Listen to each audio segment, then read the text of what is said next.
Bubuksan na po natin ang ating order na probiotic. Kadarating lang. Ito po. Basura. Ito na po. Daming basura. Basura pa lang. Panalo na.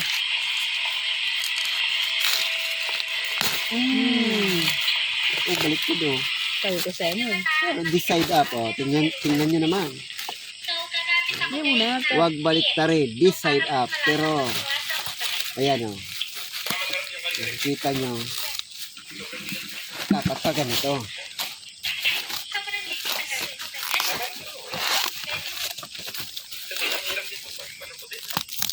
Grabe.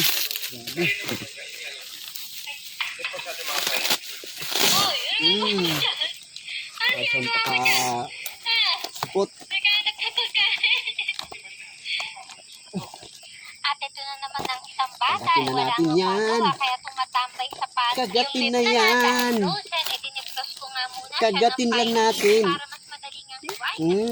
Mahirapan. Palos naman sa pinagkakaba. Mahirap din kasi mamaya dumulas yung kamay mo. Kagatin lang. Kagatin. Problema pa pag Ano ito? paano? Sige, para pag Please mix inside the gallon. Food for good bacteria. Okay. Okay. tumawag ka na inuwan mo. Meron pang libreng pagkain para sa good bacteria. Ito pala yung pagkain para sa good bacteria. Ayan o.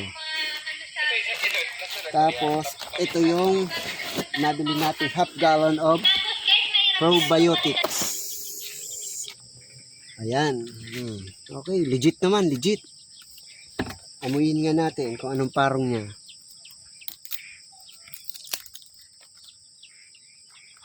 Hop. Oh, silyado.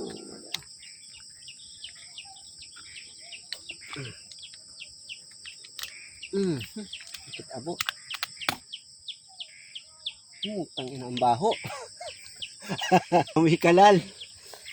Pero sana yung kay Jepoy's Probiotics. Gagamitin natin ito sa ating mga manok, panlaban, mga sisiw, mga inahin. Lahat. Yan, pati mga stags natin dyan. Gagamitin natin to. Thank you.